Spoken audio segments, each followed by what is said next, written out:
accelerated the processing of social assistance applications across the country because our philosophy has been simple.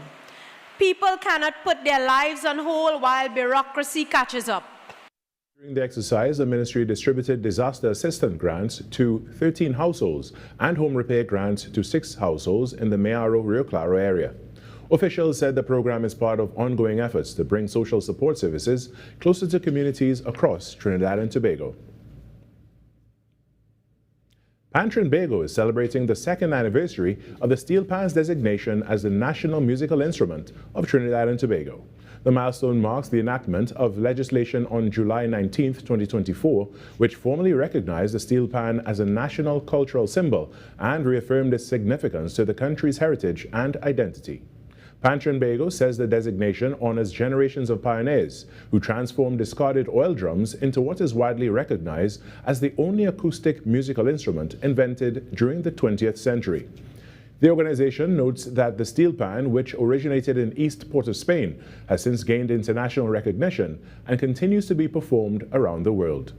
The anniversary also signals the start of preparations for Trinbago's August Fest 2026, a month of activities celebrating steel pan under the theme Rhythm and Rise, Youth, Discipline, Culture, Community. Trinbago says it remains committed to preserving, promoting, and advancing the steel pan while encouraging future generations to benefit from its cultural, educational, and economic value. And in some sport now, Spain defeated Lionel Messi's Argentina in extra time to capture the 2026 FIFA World Cup title. Substitute Ferran Torres scored the decisive goal in the second period of extra time, securing a 1-0 victory and Spain's second World Cup crown. Argentina, the defending champions, struggled to make an impact throughout the final and were reduced to 10 men late in regulation time. La Albiceleste failed to register a shot on target until the closing stages of the match, falling short in their attempt to become only the 3rd nation to successfully defend a World Cup title. The defeat also brought a heartbreaking end to Lionel Messi's illustrious World Cup career at the age of 39. And that's what's making the news this morning. But joining us right now is the host of Trinidad and Tobago Today, Virmala Balkaran. Good morning, Virmala. Good morning, Carrie. Happy Monday to you. Happy Monday and happy Spain Day. Oh, my goodness. So how was that for you yesterday? Oh, that was so much fun yesterday. You know, we were both at Game On, our event, our watch party event. And you were working hard, so I just have to tell the people of Trinidad and Tobago and the world that Carrie was a very hard worker yesterday. You know, I met him. It was a team effort. You know, everybody came together to do their individual parts. But you were in the hot sun, Carrie. I know. Carrie was there just, you know, really doing his part to ensure that the parking situation was nice and smooth. I'm really proud of you, Carrie. Thank you very much. You know, I tried my best. You know, they needed some help. They needed some hands, and yeah. I volunteered my time and effort and bald head in hot sun. Yeah, absolutely. Well, thank you for your service, Carrie. Well, thank you so much. But let's talk about Spain a little bit, you know. So sorry for the Argentinian fans, all of you so who much are friends that yesterday. Argentina fans, you know, check in on them, make sure they're okay. You know, maybe get a little burn cream for their hurt feelings, their burnt feelings. But you today. remember you were a bandwagonist, like a certified bandwagonist. Yeah, you know, so I am a certified bandwagonist, and I never doubted Spain for a second. You know, I 100% ever And at since, which point did that happen? At which point in the game did you go to Spain? If you look on my Facebook, all right, if you look on my Facebook, because we had to go back several years, right? Right. To 2010, you would see that I was an avid Spain supporter. And if you check the day after, or the same day of the World Cup that year, you would see a big post in all caps, España, on my Facebook page. So you're trying to tell me that you went back to validate your bandwagonism? Yeah, yeah, of course. You know, Okay. you know so I have been on that bandwagon for quite some time, especially since their match against France, you know, last week. Well, speaking of Facebook, Carrie, I also know that social media was a buzz yesterday with all of the memes about goats. I saw a lot of curried goat memes. I went somewhere and I saw a stuffed goat. I mean, lots of things were happening with the goats yesterday. But I mean, if you are nursing a really bad heartbreak, or as they say at Tabanka this morning, thoughts and prayers go out to you today. To you. And those of you who are not well, congratulations to Spain one more time. I know you have a packed show, Virmala, and as usual, we look forward to everything that is to come. All right, we'll talk to you soon. All right, looking forward to it. Okay, bye-bye. Thanks so much. When we come back, the Trinidad and Tobago Today morning show gets going right after this short break. Being connected, it means a lot because, first of all, you can't do this by yourself. When you have your phone, you always have somebody at your side. I could call for help, anything going on, I'm giving children the opportunity to experience outside of their neighborhood. Digital is kind of a comfort, you feel good that people in your lives are always able to be contacted. I was with the other network and I was having problems, so I joined Digicel and I never regretted it. The plays that shake the arenas. The stories that move a nation. From football to cricket, track to tennis, every win, every rivalry, every headline. This is where Trinidad and Tobago come for sports. TTT Sports with Nasira Mohammed, daily at 7 p.m. What if possibility was only the beginning? Welcome to Limitless, a journey where ideas become action and action becomes impact. From breaking barriers and challenging misconceptions to designing with dignity and driving innovation with heart. This series explores how inclusion is moving from concept to community in Trinidad and Tobago. Across each episode, we meet the change makers and everyday leaders turning challenges into opportunity, building real solutions that change real lives, from possibility to impact. This is Limitless.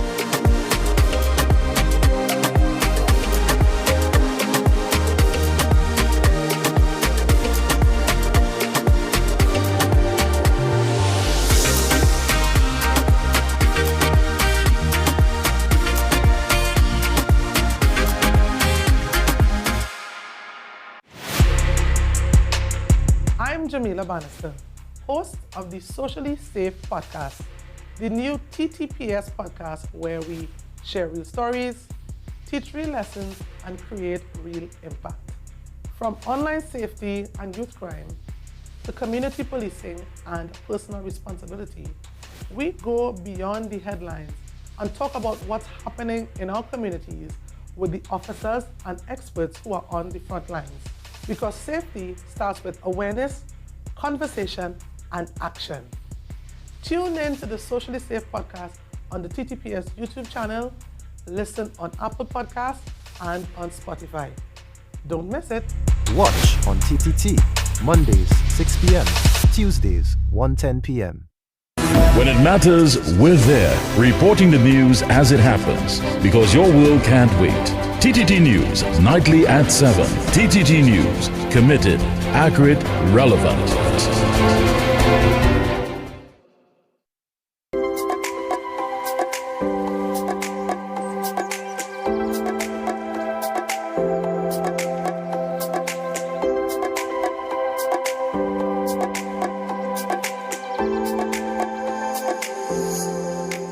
Monday, 20th July 2026. The time now, it is 6:10 a.m. Good morning, Trinidad and Tobago and the world.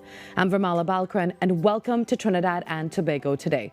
Let's take a look now at what's trending this morning. Well, we begin with a developing story out of Guyana, where a major search and rescue operation is underway after the passenger ferry MV Virmala sank off the country's coast late Saturday night. Now, the vessel was carrying 116 passengers and crew on its journey from Georgetown to Point Kaitumo. Now, dozens have been rescued, but many still remain unaccounted for as authorities continue an extensive search by sea and air. And to bring us the latest on this tragic incident this morning and the rescue efforts that are now underway, we're joined by Travis Chase, investigative journalist and assistant editor at HGP Nightly News in Guyana. Good morning, Travis. Thank you for joining us. Good morning, and thank you very much for having me. Now, Travis, for viewers who may just be hearing about this tragedy, can you bring us up to speed on what exactly happened and where rescue efforts stand at this time? Very well, thank you. So first of all, of the 116 passengers and crew that were aboard that vessel, so far, only 2 have been rescued. 2 adult females have been rescued. So Guyanese could be waking up to the harsh reality this morning of more than perhaps 100 bodies at sea. Perhaps. I'll tell you why. So the vessel departed Georgetown, and I prepared my notes, at approximately 3:15 p.m. on Saturday. It was bound for Port Kaituma, that is in the Region 1 district. So according to the official records, the passenger manifest listed 116 passengers and 17 crew members, while the vessel was also carrying approximately 268 tons. Last evening at 8 p.m., the government hosted a press conference, and that was the most forthcoming I've heard the government in recent times. They do not know the actual number of passengers who were aboard the vessel. Why? A manifest was generated. But they were unticketed passengers on that vessel. Unticketed. So the number could be far greater than 132 or 133.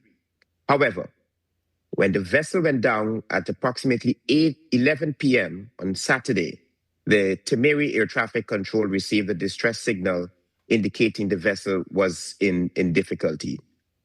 So one of the most troubling developments about this matter came from Minister Juan Edgell and Prime Minister Mark Phillips, that the captain and at least 2 of his crew members, they were rescued, but they also tested for marijuana use. It seems as though that they were high at the time that they were using the vessel. Investigators also confirmed that they have been arrested and are in police custody. So we are in a state of mourning so far. Rescue efforts continued throughout the night. It's happening right now. I should have been at sea right now, but I've put aside some time to speak with you guys as of this moment. But one of the biggest questions that is confronting this tragedy in an oil-producing economy, why is a vessel that was built in 1939 still operating on our waterways in 2026? Mind you, there are several reports from survivors that before the vessel went down, they observed major defects, including the vessel taking in water. So we are in a state of mourning so far. It could be a very harsh reality this morning. Yeah, wow. Travis, thanks for sharing that with us. That's a lot. Now, I do believe we have a video on standby. We want to take a look at that really quickly for us. You maybe can tell us, what exactly are we seeing here? Right, that is the MV Virmala.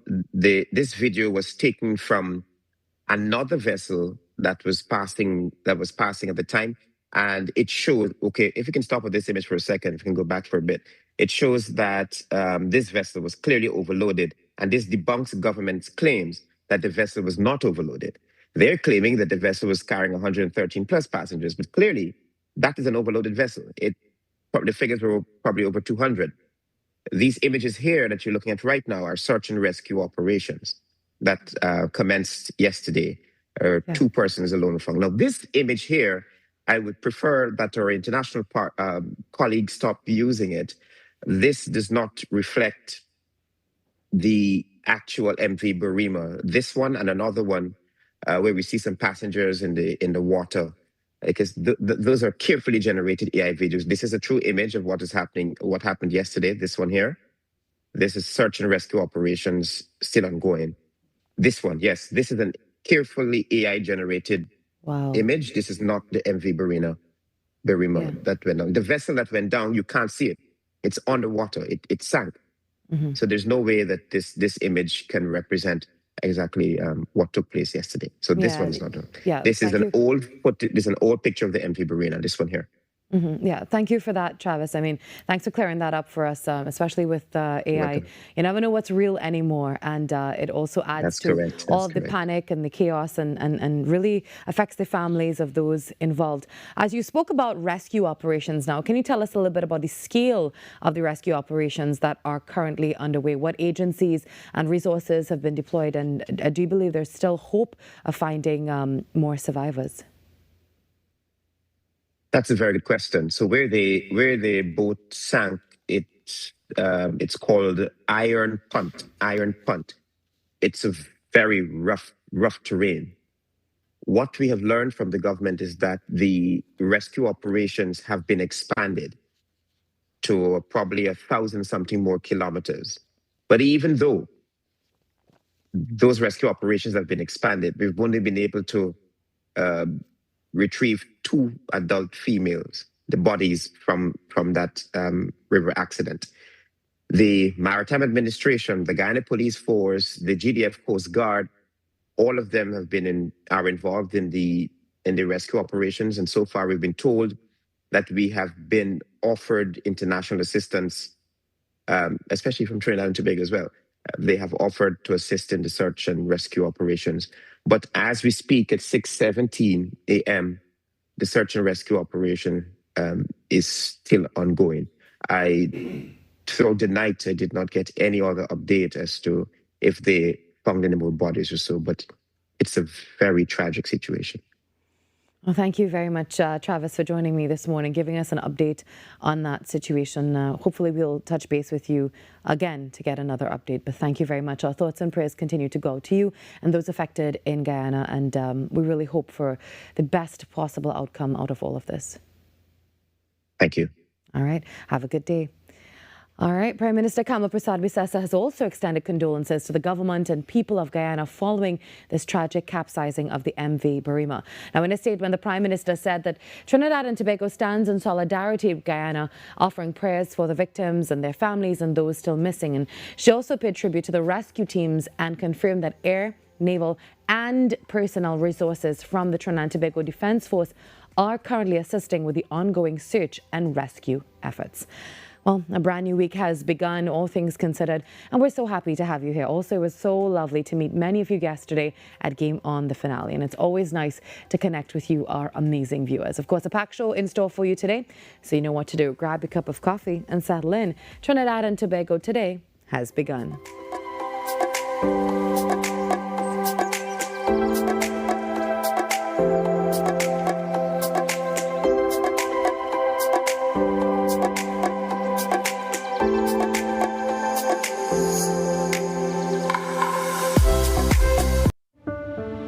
Resilient, brave, worthy. 12 majestic women, 12 majestic journeys.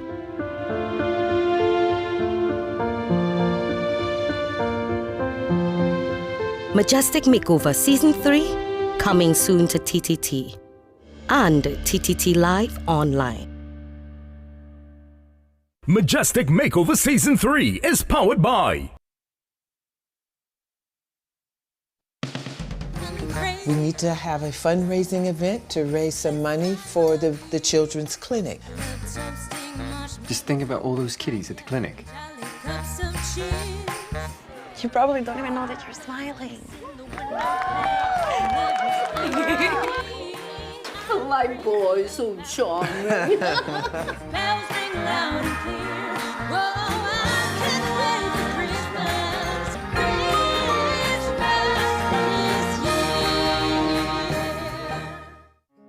You're going to see a sign, and that sign is going to point you towards doing something that makes a real difference. Life is a never-ending series of choices. So choose to be happy. An important part of kindness is cutting other people some slack. Looks like I have some praying to do, huh? Well, she's in good hands, but your prayers would be appreciated.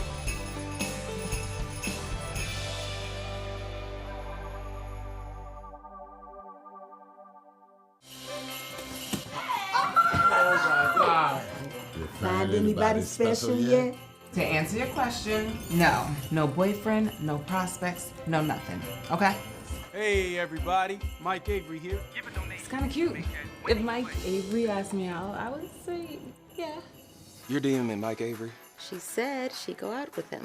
I set up a fake profile. I want you to take my sister out.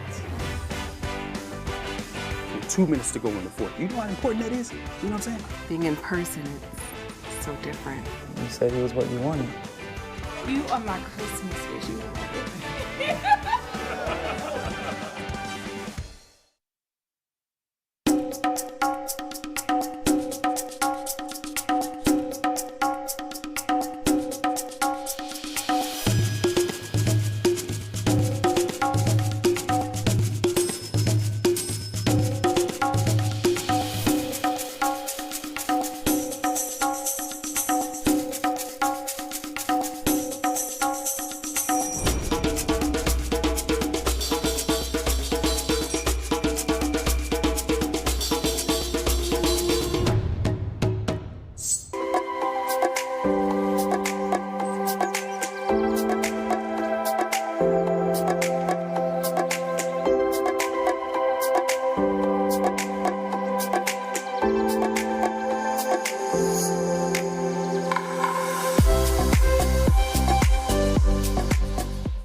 Who's the greatest cricketer on earth or Mars?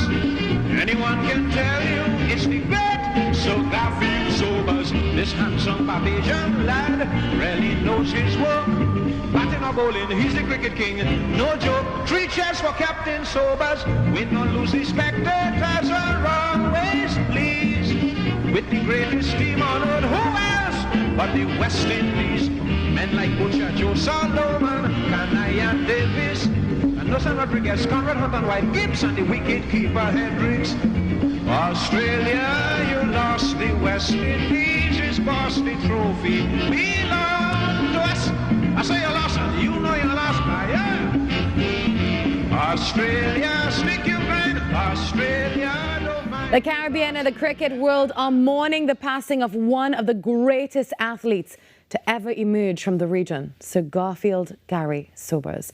The Barbadian cricket legend, widely regarded as the greatest all-rounder in the history of the sport, left an unforgettable mark through his batting, bowling, fielding and leadership. Well, beyond the records and achievements, Sir Gary became a symbol of Caribbean excellence and inspiration for generations. Well, to reflect on his remarkable life and legacy, we're joined now by former West Indies wicketkeeper and cricket legend, Mr. Derek Murray. Good morning, Mr. Murray. Good morning, Vilma. Sad occasion, but happy to join you. Thank you for being here. Now, Mr. Murray, the cricketing world and the Caribbean are really mourning this passing of Sir Garfield Sobers. But as someone who shared the field with him, what was your immediate reaction when you heard the news? Obviously, profound sadness because you think, well, yes, it's final. We'll never see him again. But a bit of relief that he's gone to a better resting place, because over the last year or so, dementia, Alzheimer's was taking a toll of him. So, you know, he's in a better place now with his God. Yeah. Now, you played alongside Sir Gary during one of the most celebrated eras of West Indies cricket. What do you remember most about him, not just as a teammate, but as a person? as a person, he was a fantastic person. He really had a joy of living, a joy of playing cricket, and being fortunate enough to do what he really loved as his career, as what he was known for. But we got to know him as an individual, and he just loved being in the team atmosphere, around the dressing room, even after just sharing the company with him. He was a very, very lovely person, no airs and graces. He recognized that he had talent, and he had a talent for giving millions of people pleasure all over the world watching him play cricket. But he was a very simple person, loving the simple things of life, being among friends and companions, going to the movies, doing normal things, and being just such a joy to be around as a person. And you couldn't help but find yourself laughing in his company at any time. A really, really genuine, lovely person. Now, Sir Gary is widely regarded as the greatest all-rounder cricket has ever produced. So from your perspective, Mr. Murray, what separated him from other great players of his generation? I think many people, and it's widely accepted, I think, that he is the greatest cricketer that ever played, batting, bowling, fielding. He was so many things in even within that space that, particularly his bowling styles were unusually gifted to him in that he could be genuinely fast as a bowler. He could be, he started playing initially as a 17-year-old as a left-arm spinner, orthodox, and then he bowled back of the hand. He could bowl medium pace, swing the ball. He was just everything in a team, plus the fact that he was basically the best batsman in the world as well. And would earn his place in anything. But above all, he inspired his team, whichever team he was playing for, whether it was the West Indies more often than not, but whether it was playing for a rest of the world team, whether it was playing for a county team, even his professional clubs in the Central Lancashire League, before he came into county cricket. And he just did everything in such a way that he didn't, he helped his teammates to lift our own games, and he really inspired you, and you felt comfortable having him on the field. Whatever was needed at whatever time, he would do it if nobody else stepped up. But he never tried to hog the limelight. He was always encouraging the other players. You can do it. You can do this. We can get through this together, whatever the circumstances were. And so it was not just the number of runs he scored or the wickets he got that inspired others, but just the aura that he carried with him on the field, and expecting everybody else to be able to lift their games to fulfill what was needed. And his effect on the game, even when he wasn't batting or when he wasn't himself bowling, you just felt that would influence the game. And in so many games, his performance helped turn the course of the game. So you can turn losing positions into winning positions very easily, knowing that he was there and he was on the field with us. And I think that lifted him above others who could, and not to belittle any other player, but who was simply batting or bowling or fielding to the best of their ability.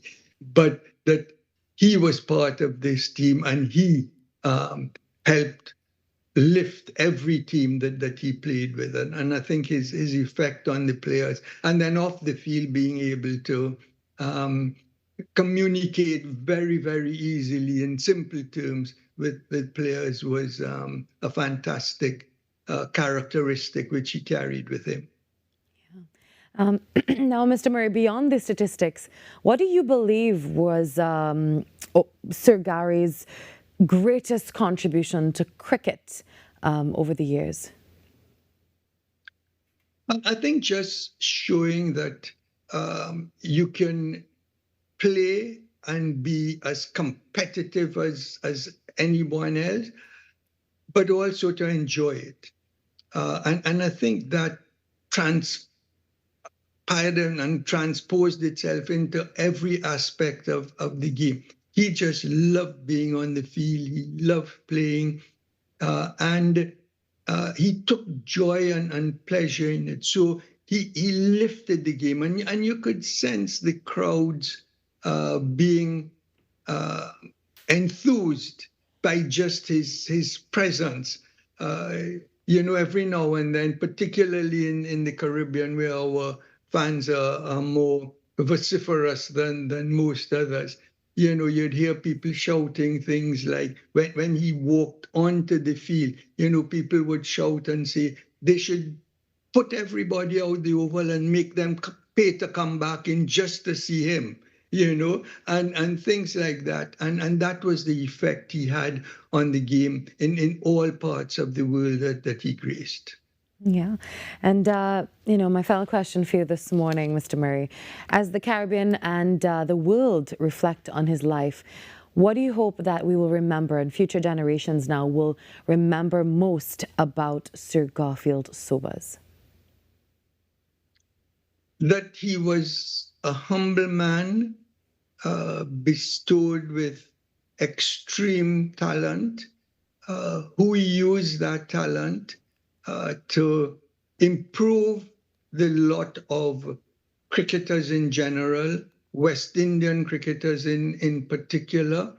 And at the end of the day, he was born and bred Barbadian, although he thought West Indian throughout his career and life. And I think it's just an inspiration to know that someone from humble beginnings could become the greatest cricketer, the greatest all-rounder that the world has ever seen.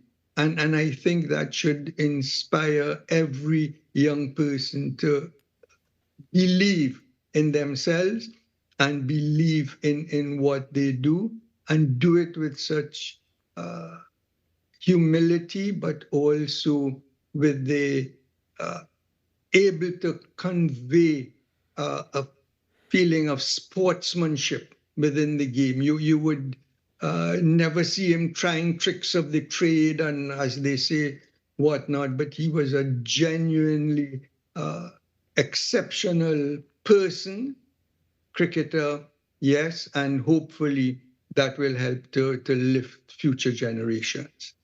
Thank you very, very much, Mr. Murray, for joining us this morning. And we continue to, offer condolences to you and all those affected by this tremendous loss. And hopefully you'll join us again, hopefully on a better note sometime. Hopefully, thank you. But yes, you can't be on a better note than reminiscing about Sir Gary Sobers. Touché. Thank you very much. Have a great day, and we'll talk to you soon. Thank you. All right. Sir Garfield Sobers' impact extended far beyond the cricket field.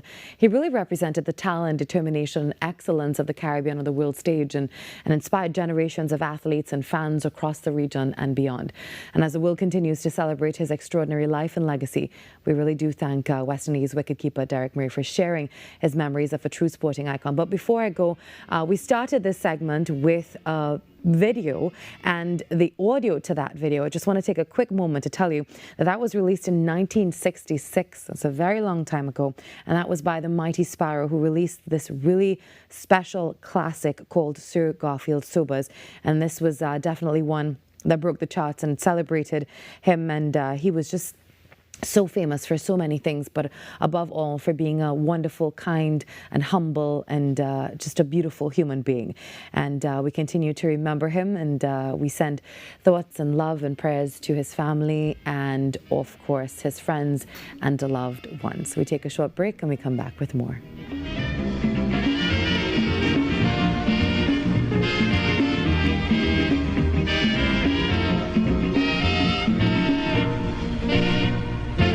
Who's the greatest cricketer on earth?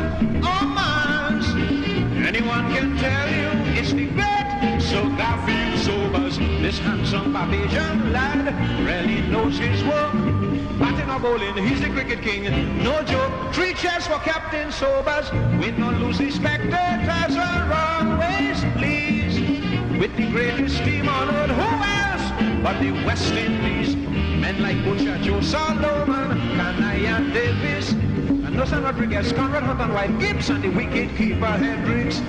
Attention viewers in Trinidad and Tobago. The Truth of God now airs on the TTT network every Sunday morning at 7 a.m. You won't want to miss the dynamic preaching of Pastor Jennings as he speaks from God's Holy Bible. The Truth of God, Sunday mornings at 7 a.m. on the TTT network. Being connected, it means a lot because first of all, you can't do this by yourself. When you have your phone, you always have somebody at your side. I could call for help, anything going on, you know. You know, I'm giving children the opportunity to experience outside of their neighborhood. Digital is kind of a comfort, you know, you feel good that people in your lives are always able to be contacted.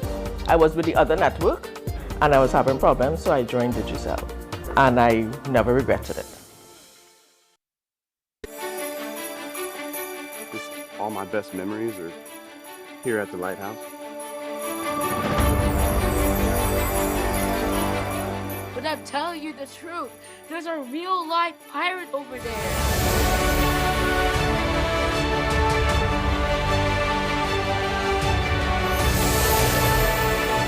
The light in the lighthouse doesn't work, Sully. It hasn't worked in years. That lighthouse is coming down. Lighthouse works, Dad. It does. It sure does. I believe you, Kurt. I know it sounds romantic to leave everything behind to bake bread and muffins, but this isn't us. We haven't worked here in 20 years. I'm from the Great National Trust Bank. Is there somewhere we could talk? 2 weeks. That gives you until the 24th. But I mean, it's Christmas Eve. Have you thought about entering the Grand Prix? The what? The dessert Grand Prix. I love that show. We can save the bakery and we can save Mom's house. Welcome to day 1 of Chef Paulo's Dessert Grand Prix Christmas Special. This is your 2-minute warning, chefs. Tick-tock, tick-tock. This isn't just some game for bored housewives. This is baking, and you're rolling with the big boys now. Unleash your imagination with TTT's Terrific Toontime. Join us as we stop evil geniuses from taking over the world from Super Z. Or hop on board for a journey into outer space with Galaxy Kids. Be a part of our quest to save the forests alongside our robot pals from Bugsbot Ignition. Or let's go exploring with Duda and Dada. Catch Terrific Toontime weekdays at 4:15 p.m. and Saturdays from 9 a.m. It's fun-filled adventure with Terrific Toontime right here on TTT.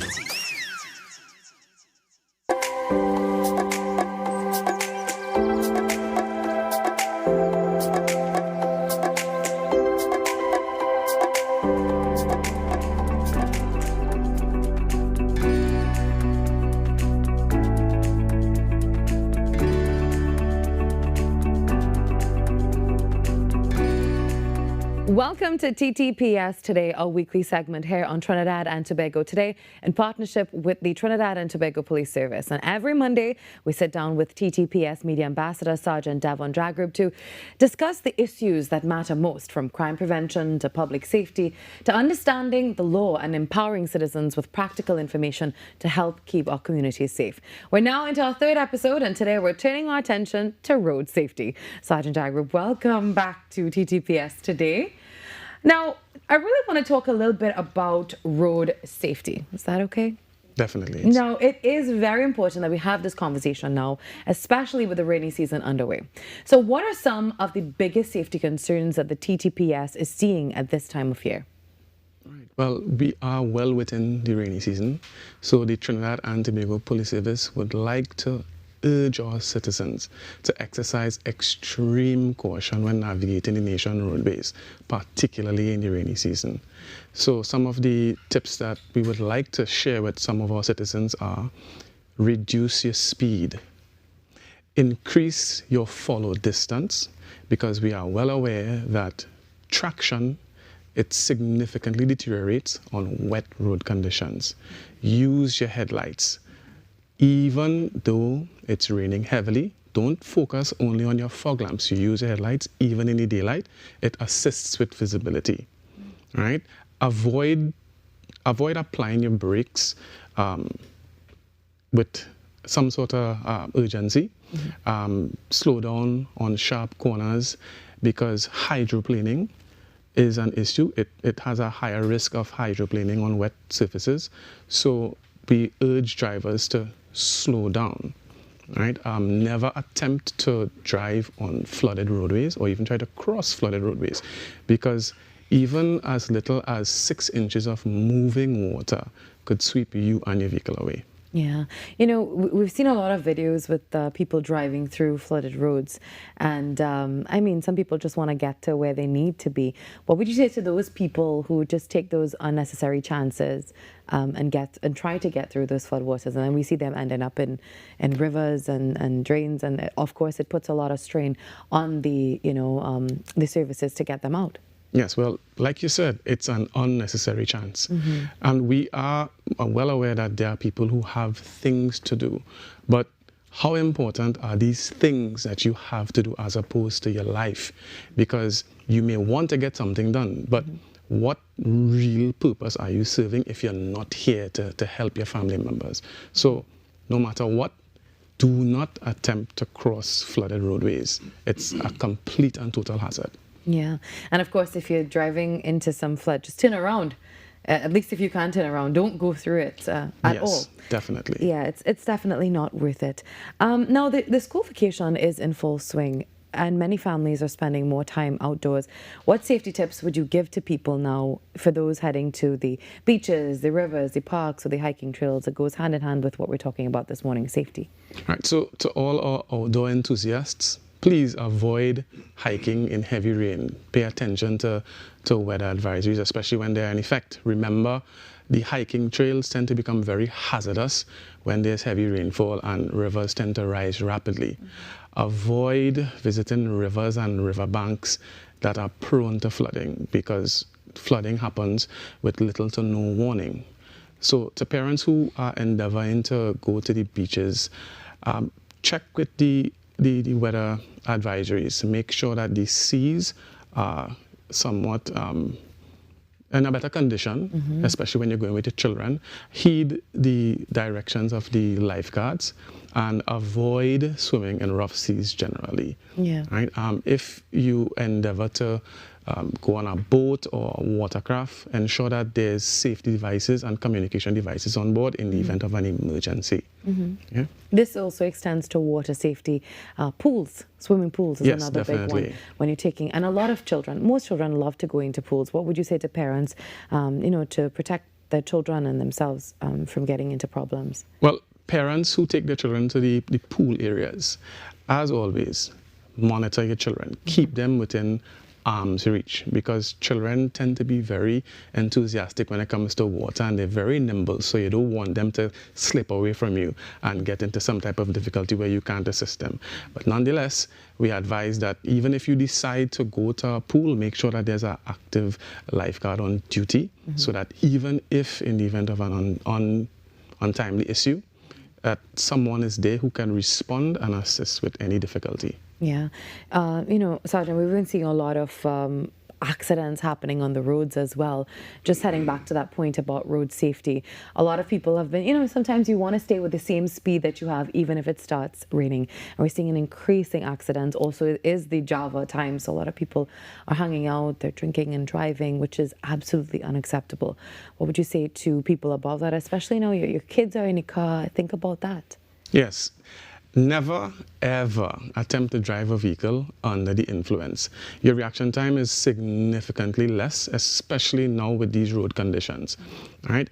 Even if you are driving and you realize that it's starting to rain, you have to be proactive. Slow down. It doesn't necessarily mean that because it's raining, that's when you slow down. You can drive and drive into rain, but proactively decide, here's what I'm going to slow down from now so that I can avoid the possibility of me having to encounter another vehicle that may stop abruptly in front of me. Now, if severe weather strikes while someone is already on the road or outdoors, what immediate steps should they take to stay safe? Well, if you're outside and the rains have met you and it's in a situation where the visibility is poor, let's say you're on the highway or a major roadway, we advise that you take your time, make sure that your headlights are on and that other road users can see you, and find yourself off the major roadway to a safer place and wait until the conditions clear up. Yeah. Now, I have off topic just a little bit. I have a question that it always irks me sometimes when people put their hazard lights on when they're driving, right, through the rain. But then they're trying to switch lanes and I don't know where you're going because obviously I can't see where you're indicating to go to.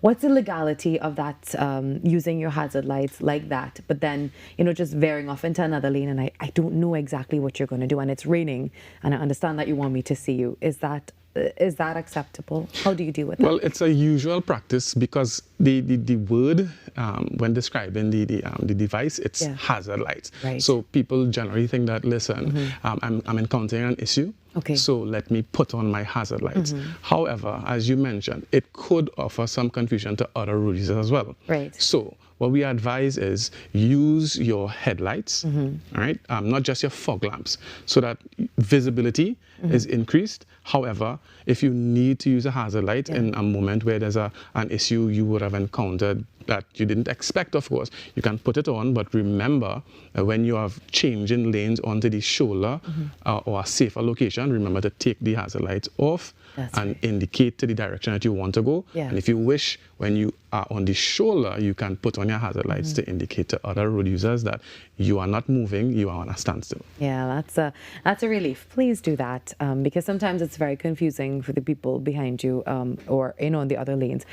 A question coming in as well from our viewers this morning about the use of the fog lamps. So we want to talk about the legality of that. We believe, a lot of people believe that there was a time when that was not allowed. Can you clear that up for us? Well, now with the improvement in technology, a lot of vehicle manufacturers, these vehicles come like that, and of course the licensing authority, they have their job to do, and of course most vehicle companies, they would have to go through a process, and I'm sure that the vehicles will not be allowed to be registered if it's a concern, and the licensing authority will also be able to give further information on that. However, it is not an issue based on the fact that it's a part of the vehicle that is manufactured. Now, Sergeant, a lot of young drivers are on the roads now and dealing with, we're talking about these kind of unsafe conditions or these uncertain conditions on the roads. Even mature drivers, seasoned drivers can have a hard time. What would you say to young drivers now or parents giving their children, I don't know, a vehicle and they're heading out on the roads during the Java vacation? What would you say to young drivers now to maneuver their way through conditions like that? So parents who wish to allow their young adults, their children to drive their vehicles, before you even give them that option to drive the vehicle, you should also do an assessment of the ability of your child, first of all, because you don't want the vehicle to end up being a weapon, right? Because there are other pedestrians, there are other road users, and you don't want to create an issue unnecessarily. So do an assessment and ensure that the child is capable of operating the vehicle by themselves. Talk to the children. remind them that they ought to adhere to all road rules, pay attention to traffic signs and traffic notices, reduce your speed. There's no need to rush. Take your time. Please do not endeavor to consume any alcohol, right? And ensure that you just respect other road users and continue along your way. My final question for you this morning, what's your message from the TTPS to the public as we continue to get through this rainy season? Well, no activity is worth risking your life over. So even if the weather patterns tend to deteriorate, the safest option is to postpone whatever activity it is that you would like to participate in until the weather conditions get better, and then you can go ahead and enjoy your summer vacation. Thank you very much, Sergeant Jagrup, for those essential reminders this morning as we navigate the rainy season. Let's all do our part to stay alert, make safe choices, and look out for one another. That's it for this week's edition of TTPS Today.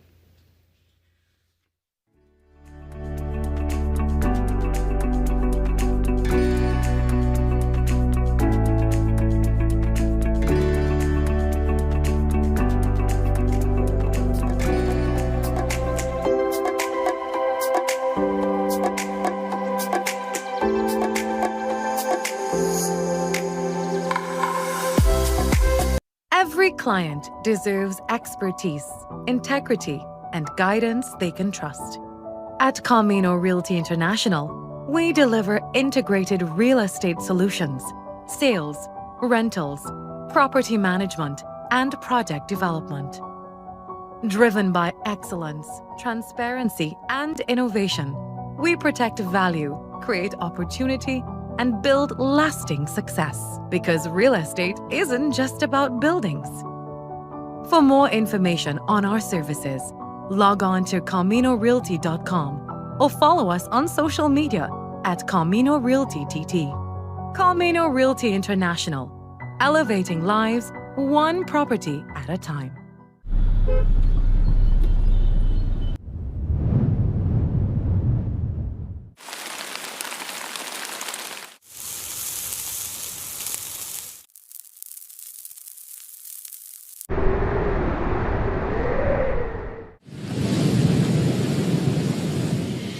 Whatever the skies bring, stay prepared with TTT Weather. Committed, accurate, relevant.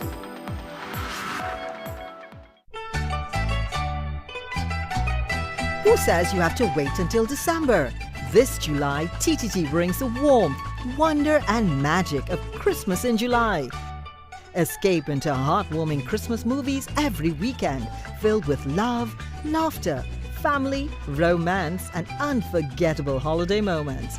Then keep the celebration going with spectacular musical entertainment featuring beloved local performers, festive concerts, and inspiring performances from both young and established talent. It's the perfect reason to gather the family, make lasting memories, and celebrate the joy of the season right in the middle of the year. Christmas in July, all month long, only on TTT and ttt.live/stream.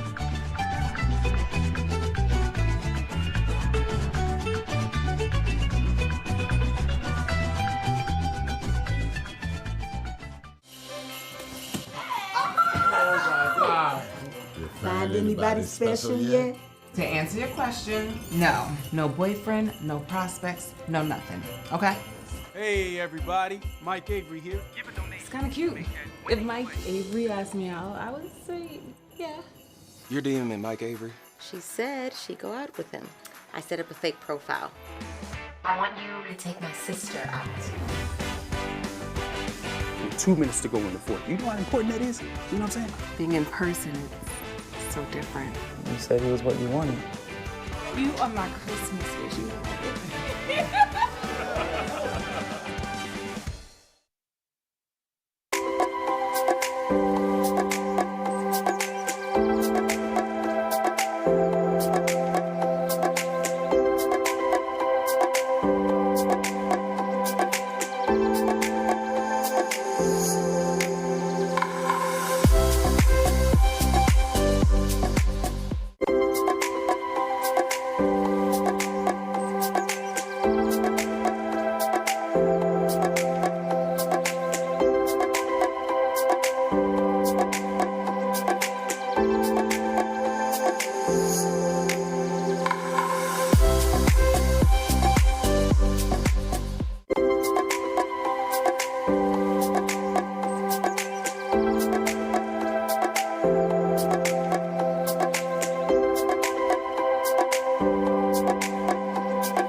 Tobago is marking the second anniversary of the steel pan's official designation as the national musical instrument of Trinidad and Tobago.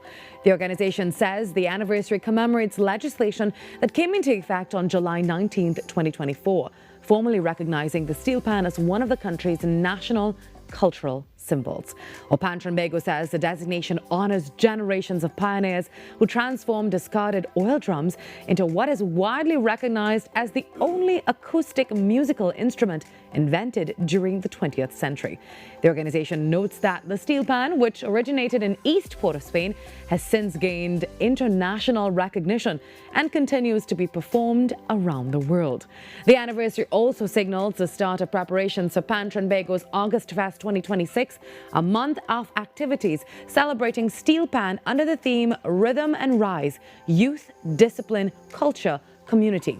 Tobago says it remains committed to preserving, promoting and advancing the steel pan while encouraging future generations to benefit from its cultural, educational and economic value. Well, we have a short break up next, and Carrie will be up with the major network news. See you inside hour number 2 of Trinidad and Tobago Today.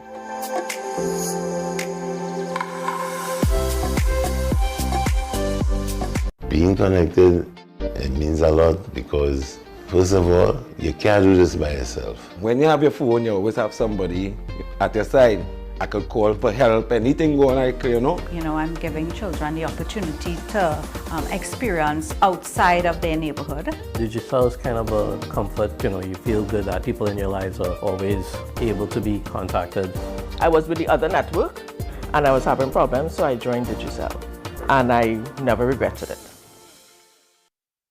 Every client deserves expertise, integrity, and guidance they can trust. At Camino Realty International, we deliver integrated real estate solutions, sales, rentals, property management, and project development. Driven by excellence, transparency, and innovation, we protect value, create opportunity, and build lasting success. Because real estate isn't just about buildings. For more information on our services, log on to CaminoRealty.com or follow us on social media at Camino Realty TT. Camino Realty International, elevating lives one property at a time. Find anybody special yet? To answer your question, no. No boyfriend, no prospects, no nothing. Okay? Hey everybody, Mike Avery here. It's kind of cute. If Mike Avery asked me out, I would say, yeah. You're DMing Mike Avery? She said she'd go out with him.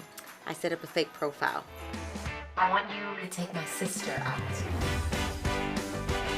With 2 minutes to go in the fort. You know how important that is? You know what I'm saying? Being in person is so different. You said he was what you wanted. You are my Christmas wish, you know that.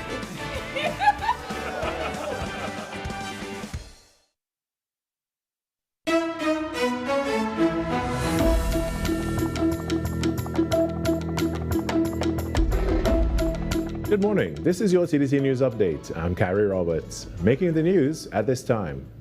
Young people from Tobago and communities across Trinidad gathered at President's Pan Camp 2026 to explore the rich cultural history, significance, and artistry of the steel pan, Trinidad and Tobago's national musical instrument. For some participants, it was their first time playing the steel pan.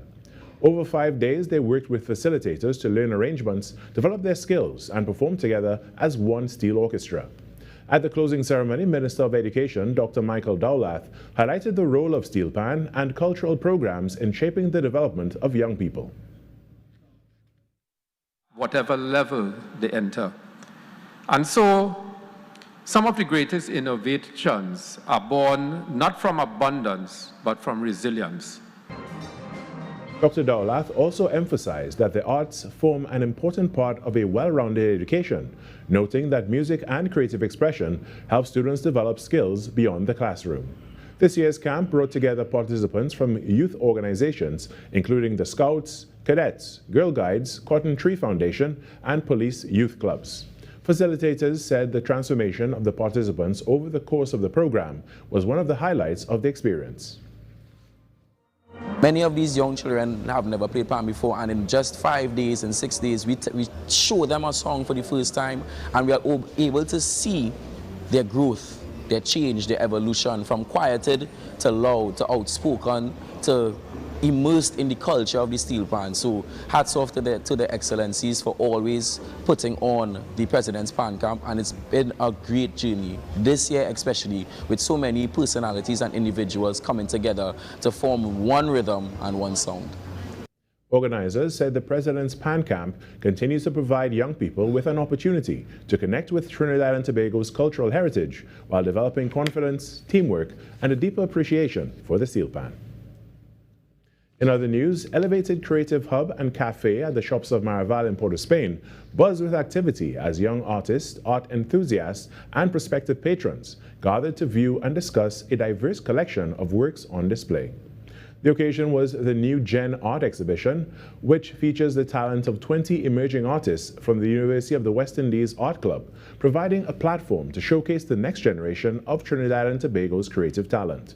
The pieces were curated by Carissa Bruce and the UE Art Club president, Nicholas Ramdial. Ms. Bruce described what art means to her. Art saved my life, because when I was in a dark time, the only way I could come out of a dark time is to paint or to create or to draw or to do something creative. So it's really just to transform my mind and myself. Doing is the most important part about art. It's about expression more than skill.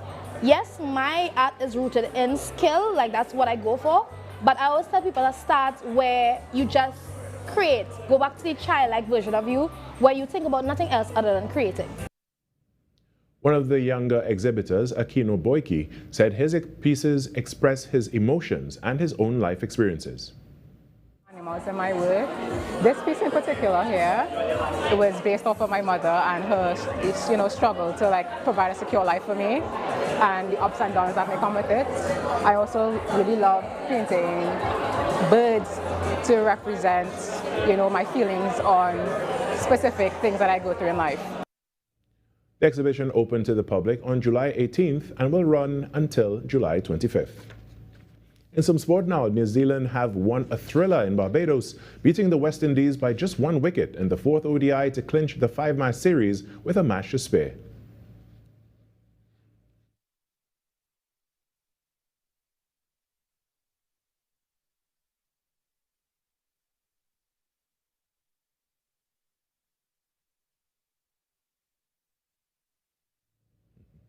All right, we apologize for the technical difficulties there. We'll bring that story back in a subsequent newscast. That's what's making the news at this time. When we come back after the break, it's hour number 2 of Trinidad and Tobago Today.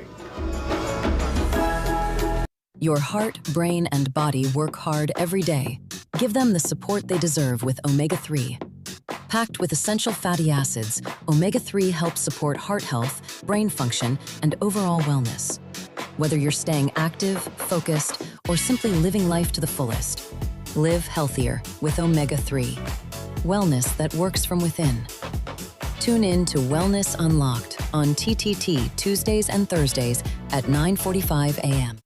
We outside, exclusively on Talk City 91.1 FM. The men in maroon are coming home. It's the We Outside campaign, the 2026 international home season for the West Indies men's cricket team. And the final leg of the home season takes place right here in Trinidad and Tobago. Talk City 91.1 FM is proud to hold the exclusive radio broadcast rights for the 2-match test series between the West Indies and Pakistan from July 25th to July 29th. History will be made as the Brian Lara Cricket Academy in Taruba hosts its first ever international test match, a landmark moment for cricket in Trinidad and Tobago. Then the action shifts to the iconic Queen's Park Oval for the second test from August 2nd to the 6th. Every session, every wicket, every century, every moment. Follow the West Indies, the men in maroon, as they battle Pakistan in a historic test series. We outside, exclusive ball-by-ball coverage, updates, analysts, and commentary, only on Talk City 91.1 FM, the home of cricket conversation. Talk City 91.1 FM, where the men in maroon live. We are the ground shaking. We are the ground shaking. We are the ground shaking. Shaking, shaking. I know it sounds romantic to leave everything behind to bake bread and muffins, but this isn't us. We haven't worked here in 20 years. I'm from the Great National Trust Bank.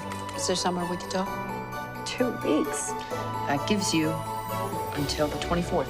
But I mean, it's Christmas Eve. Have you thought about entering the Grand Prix? The what? The dessert Grand Prix. I love it, that show. We can save the bakery and we can save Mom's house.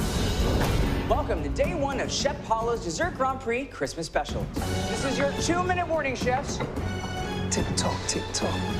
This isn't just some game for bored housewives. This is baking, and you're rolling with the big boys now. I'm Renee Sion with another edition of Caribbean Week in Review.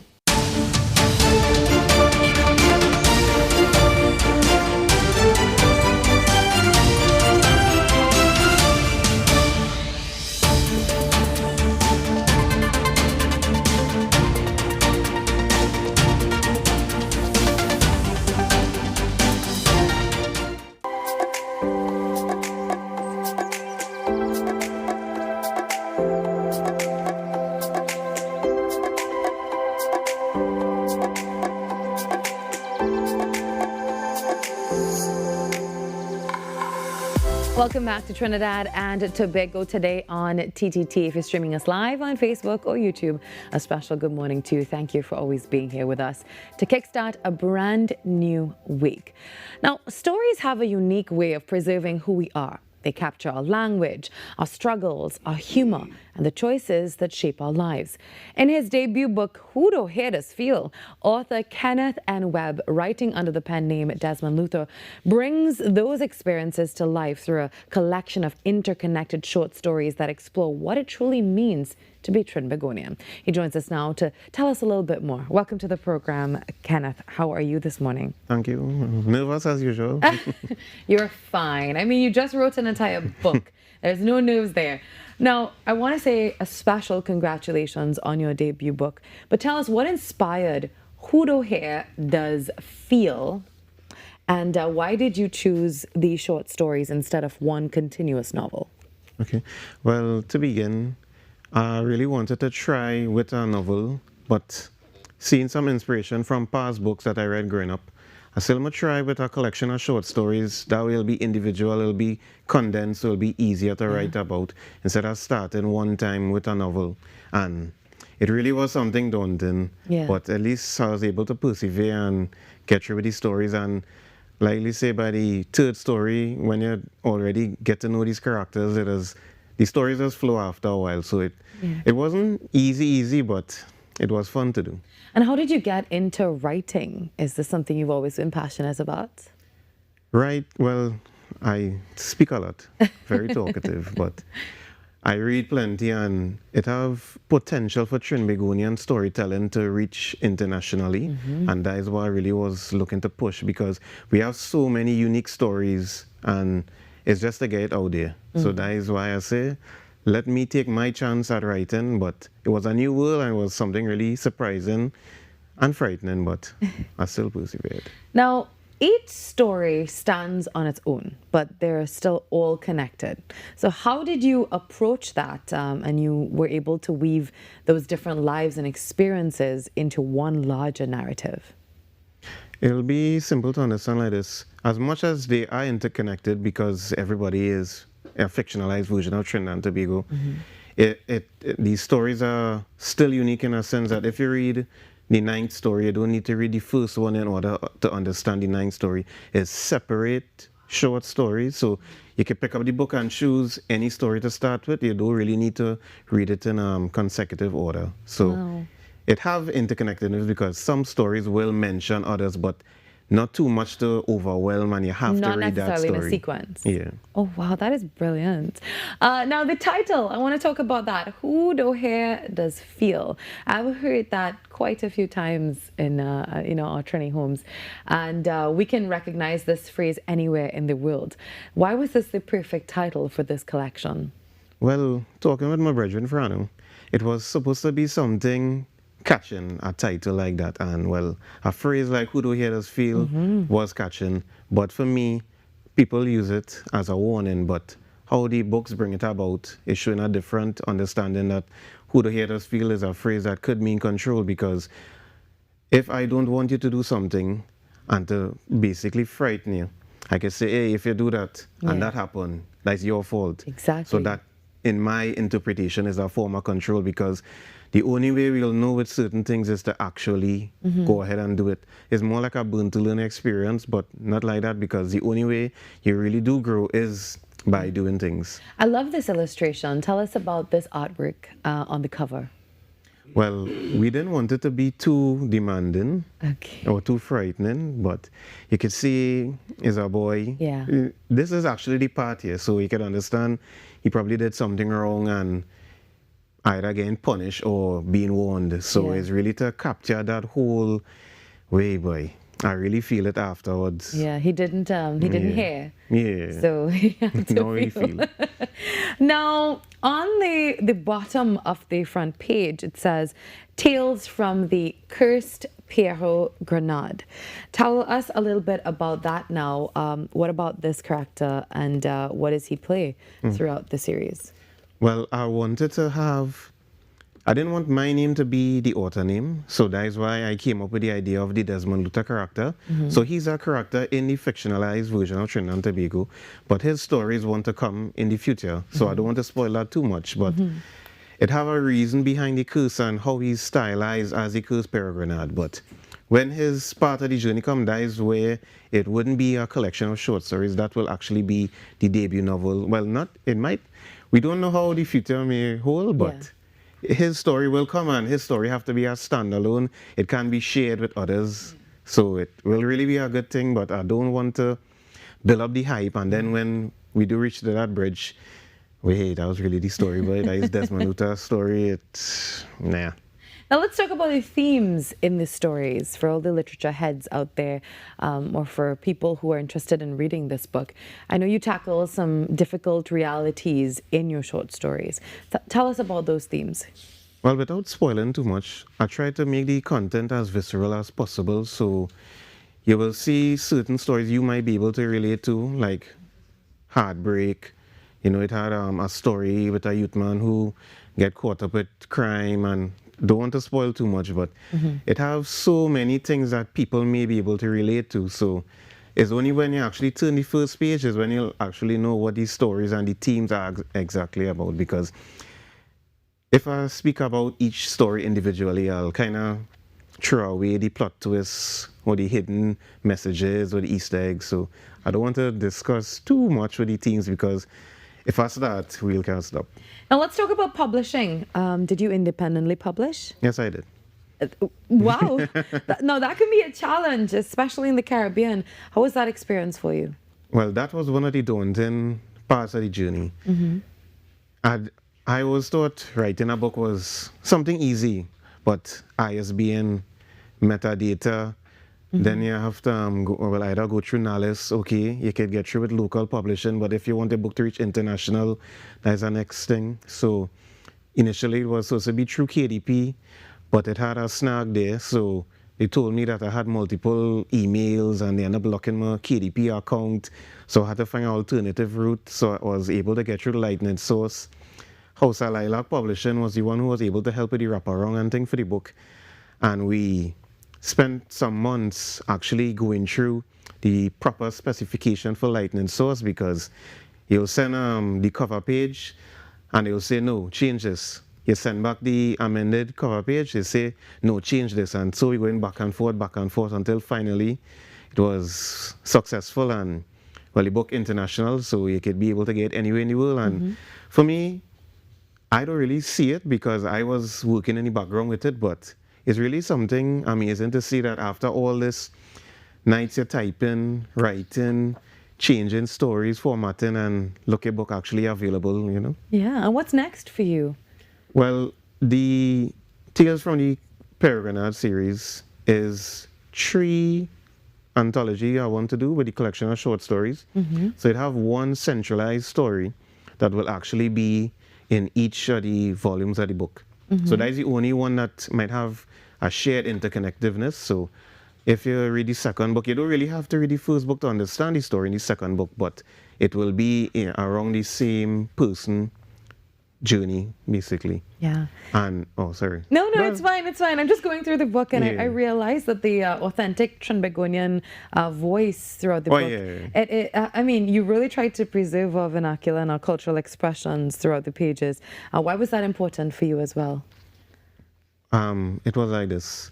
We could understand our language, but to get it for international audience, you'll have to be able to break it down. So I remember one of my teachers, Miss Tony, that was my English teacher, she always say, write properly in the paragraphs, the sentences, but when it comes to the conversation, that is when you could actually do the lingo and them kind of thing. And it had a book that I read when I was younger. I think it's A Secret in the Garden. Secret Garden. Yeah, That was one of my favorites as well. That was my Form 1 book. Yeah.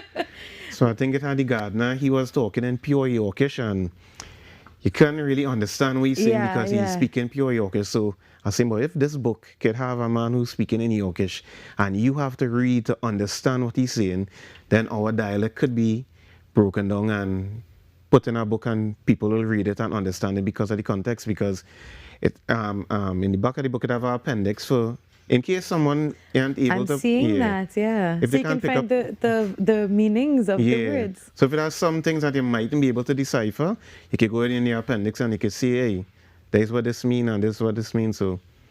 Oh, I love this. Yeah. Well, congratulations to you. Thank you. I should say Desmond or Kenneth. And congratulations on this milestone. And it's really encouraging to see all the great work you've been doing. And we can't wait to see what you'll do again. And we wish you every success with Huruhe this field. I want to leave you with a little piece from the book that I just found. And it's from The Rain Girl. Her eyes were like pools of beauty that drowned one's soul. But her lips were inviting, tranquil, gentle, and serene. Your hands beckoned, hark, be cautious. Her love was poison, but her heart was pure. From the plains to the hills, how much can you endure? We take a break and come back.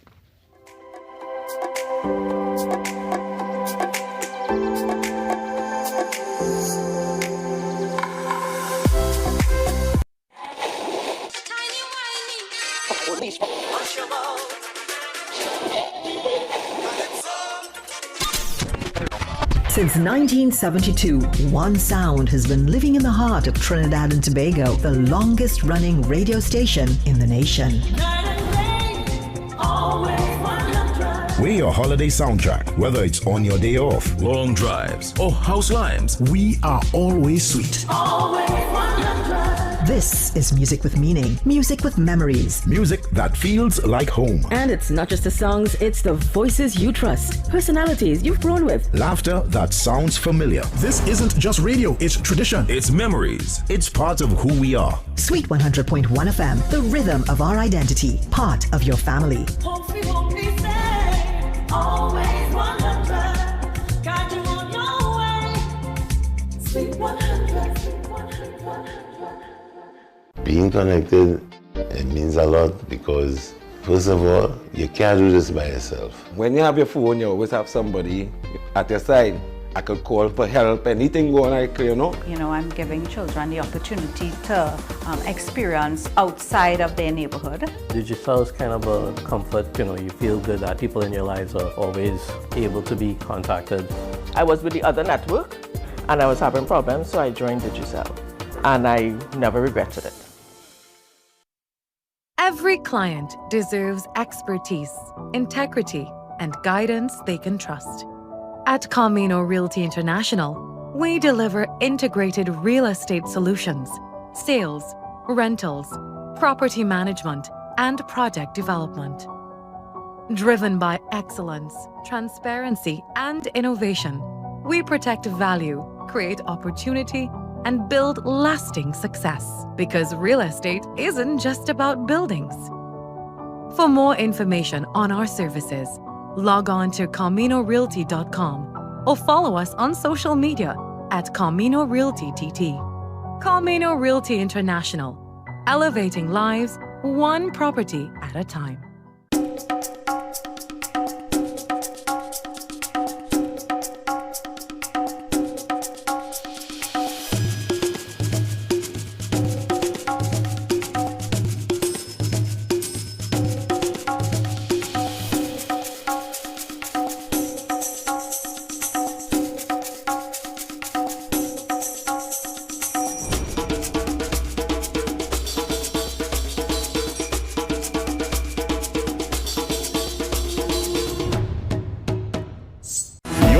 news anytime, anywhere. Join us nightly at 7. TTT News. Committed, accurate, relevant.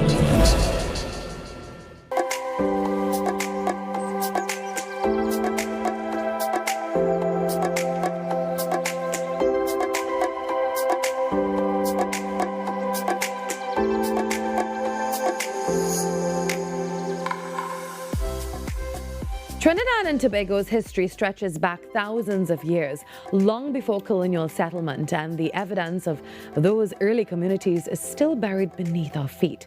But many of those sites are now under threat from development, agriculture, and of course, environmental change. In response, the National Trust has launched a nationwide project to assess more than 300 archaeological sites across the country, helping to preserve an important part of our national story for generations to come. Well, joining us this morning are archaeologist Ashley John Morris and National Trust Council member Dr. Ryan Mohammed. Good morning to you both and welcome. Good morning. Morning. Now, let's start with the big picture here. Why is this nationwide assessment taking place now, and why has it become such an urgent priority? Well, we have so many archaeological sites in Trinidad and Tobago, as you mentioned, 300 to date. Of course, every day we could find more. But this is very important because we have development, we have agriculture happening in the country, and these sites may inadvertently be damaged or destroyed with this activity. Some of these sites have not been visited in the last 40 years. So it's very urgent that we assess these sites one by one painstakingly to understand their status and ensure their protection. Now, 300 known sites, that's quite a lot. Were you surprised by that number? What does that also tell us about our country's history? Well, no.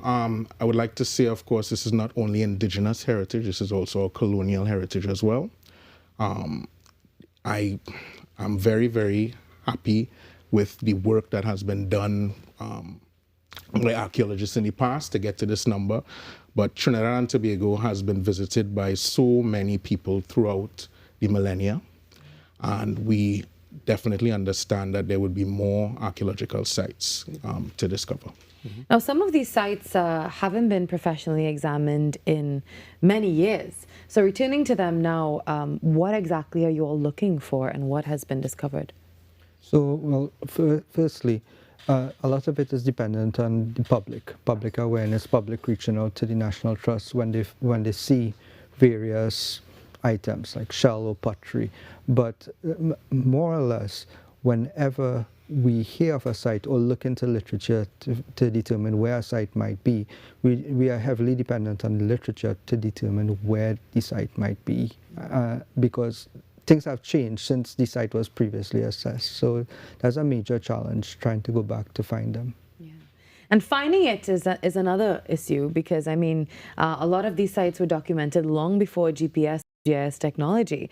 So how challenging is it now to relocate them after years of development as well? Field notes, heavily dependent on old field notes from previous work.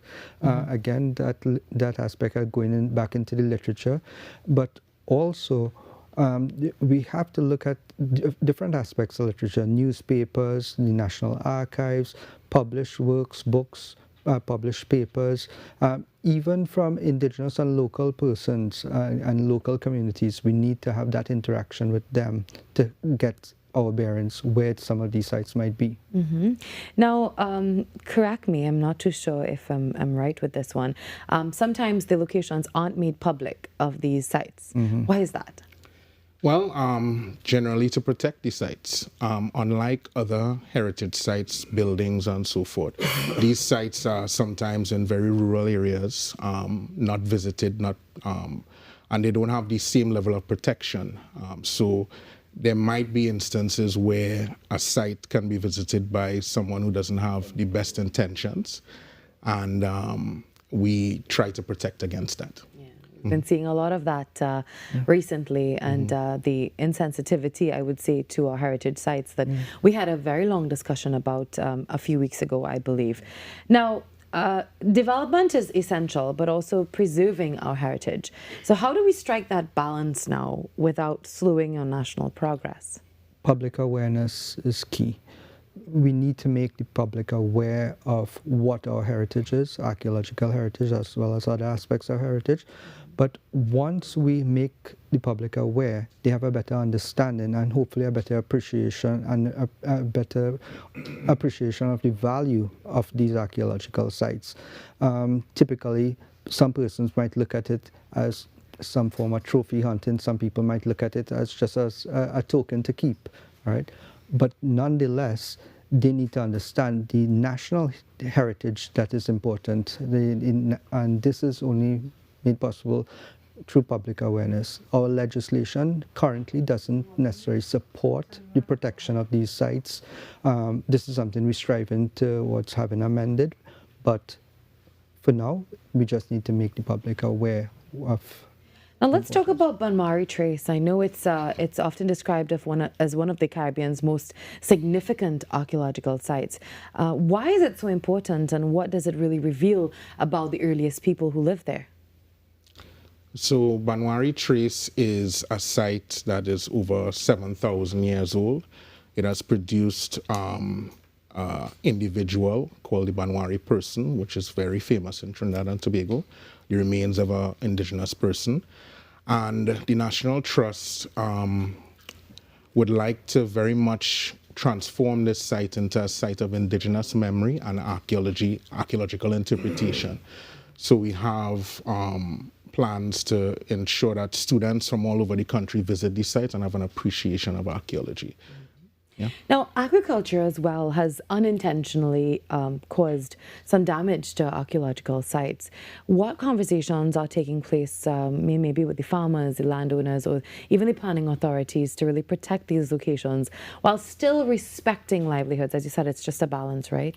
Yeah, so in the past, various ministries, they have contacted the trust to ask the trust to look at sites where either historically there was known to be a documented archaeological site, or during their earthworks they see material such as shell or pottery, etc. So there's very little that can be done in terms of a proper archaeological assessment after earthworks have started and the site has been disturbed. All right, but nonetheless, we are appreciative that there are various ministries that and hopefully even the public contact the National Trust when certain things are found. We are currently in discussions with the University of West Indies to have different agreements and research that could help in preservation of these sites and documentations of these sites. But yes, it is a balance and a difficult one at times. So as you said, if we come across any maybe pottery fragments, so what about bones or any unusual objects? How do you get in touch with the trust? You could get in touch with the National Trust through our email address, through the website, or through the Facebook page, right? And bones is a very interesting one. We are currently working on policies to address finding of human remains in case such issues, such situations do arise. Right. Okay? Yeah. Now, finally, what would success look like for this project, and what message would you like every citizen this morning to take away from our conversation? Well, success would look like having a GIS database developed of all the archaeological sites that we're aware of in Trinidad and Tobago. And I would like the public to take away, if you see something like pottery or shells, most likely chip, if you see a large quantity of chip on the ground, you can contact the National Trust, and maybe that's a new archaeological site that we are not aware of. Yeah. Dr. Mohammed? I think right now for us, success would be having that greater interaction with the public as well. Okay, as Ashley said, I agree, documentation, data, but also further research and also changes that could drive change in legislation. All right, well, thank you both. It's really fascinating to think that every site preserved is another chapter in our nation's history and protected for future generations, of course. Thanks once again for joining us and for the important work that you're both doing in preserving and ensuring that Trinidad and Tobago's archaeological heritage isn't lost to time. We wish you every success in this assessment. Well, taking a quick look at what we took a look at today on the show.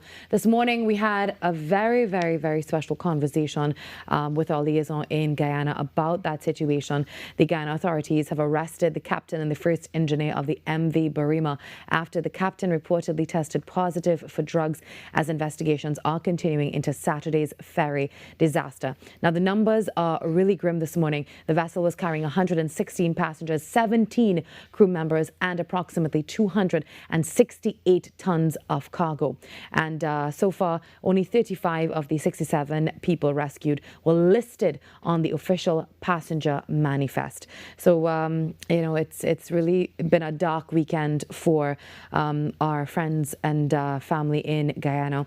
And the Prime Minister has vowed that anyone found responsible through negligence or anything like that, misconduct, will face the full brunt of the law. We also spoke with Mr. Derek Murray a little bit about, just paying tribute to Sir Garfield Sobers, who definitely made such a lasting impact on the cricket landscape of Trinidad and Tobago and the Caribbean and the world, Barbados, everywhere. And his memory will truly live on. Also, we had a very special conversation about a very special book called Who Do Hear This Feel. And of course, coming up, the show continues. We head to Barrackpore for some very special people who'll be joining us as well.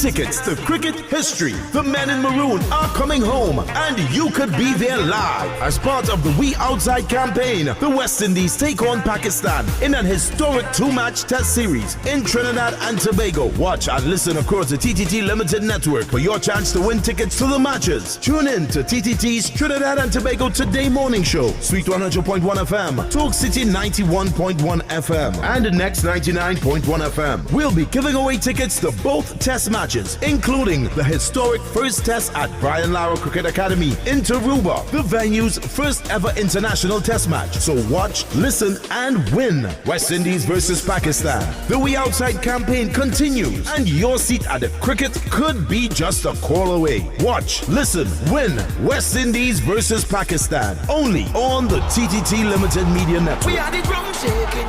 We are the ground shaking. We are the ground shaking. Every client deserves expertise, integrity, and guidance they can trust. At Camino Realty International, we deliver integrated real estate solutions, sales, rentals, property management, and project development. Driven by excellence, transparency, and innovation, we protect value, create opportunity, and build lasting success. Because real estate isn't just about buildings.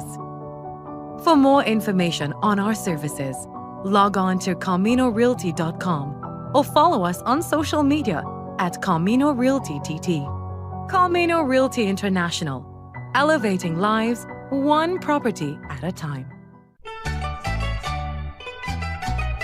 Who says you have to wait until December?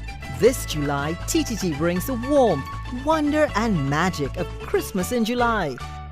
Escape into heartwarming Christmas movies every weekend, filled with love, laughter, family, romance and unforgettable holiday moments.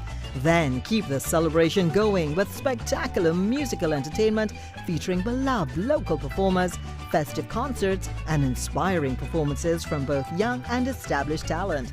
It's the perfect reason to gather the family, make lasting memories and celebrate the joy of the season right in the middle of the year. Christmas in July, all month long, only on TTT and ttt.live/stream.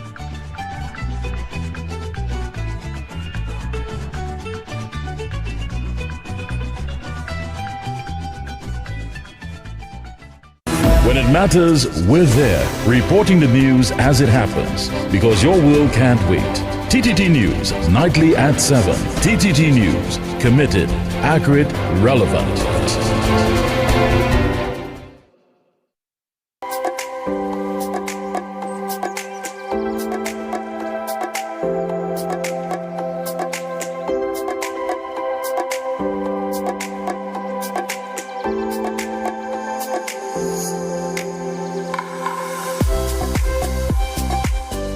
The July-August vacation is a time for children and families to relax and reconnect and create lasting memories. Across the country, many community organizations are also using this period to provide meaningful opportunities for learning, service, and personal growth. And one such organization is the Baragpur Dawa Foundation, which is once again hosting its Java activities aimed at strengthening families and promoting positive values and bringing the community together. Well, joining us this morning, we have Maulana Abdul Manan and also Yazid Mamdi, the program coordinator, both from the Baragpur Dawa Foundation. Good morning, gentlemen. Assalamu alaikum. Good morning. Walaikum salam. Now, for viewers who may be hearing about the Baragpur Dawa Foundation for the first time, tell us about the organization's mission and the work that you do throughout the year. Okay, so the Baragpur Dawa Foundation was established in the year 2016. And so this year will make it 10 years that we have been in existence. Our objective as a society, as a foundation, is established to work with the communities within the southern region and extended beyond that as well in social services as well as offering educational activities. And in particular, main focus is on our youths and their education and skills and well-being. Also, we look after needy, well, in that aspect of needs of people who have, be it medical, be it in the lower spectrum of society who needs physical aid and assistance, also those who are in need of financial assistance and so on. We try to serve the community as best as possible. In that respect, we also offer opportunity for students and elders to have a skill or develop their skills and improve their working abilities in our society. So the Dawa Foundation over the last 10 years have done a tremendous amount of work. And in doing this, not by itself, but in cooperation with other governmental agencies that offer us opportunities to provide to the society. Now, the July-August vacation activities are here, the Java program. So tell us a little bit about that. Right. July-August is one of the exciting time at the foundation where we have a lot of young people who are, I would not say free, but are willing to be part of the activities. One of the activities we have kicked off at the very outset of this vacation was our car rally. And it was like a family youth event. And that was a wonderful event, I would say, where we had a lot of people came in the environment and enjoyed themselves and found out to themselves that actually in a car rally we could do treasure hunting and do so much different things that actually give them an opportunity to enjoy themselves as they interact with the community and travel through the communities, places they had never seen before. And they get to find out about different things that they have to look for example, old man beard. I myself didn't know what was that on a tree. You look for a pine hanging, you know. So strange enough, they learn things and enjoy it. Now, other activities that we want to involve in during this vacation for our younger kids is we have a couple camps. One of the camps is for teenagers where we're trying to get them to come out to be involved in life skills, understanding how to be in that environment, to work and enjoy life, also to learn about basic household safety and how to assist and support your families at home in looking after safety as well. And also being able to, as young boys or girls, help in the kitchen and do other aspects of life. In that way, also sporting activities and other areas that you could interact with one another. So it's a lot of work in that area, Now, who are the activities designed for this in the Java program? So the activities, just to make it clear, the Baragpur Dawa Foundation is a mission-driven institute. So we cater for the less, not needy, but unfortunate people, not only in the Baragpur area, but probably the whole southwest of Trinidad and southeast of Trinidad.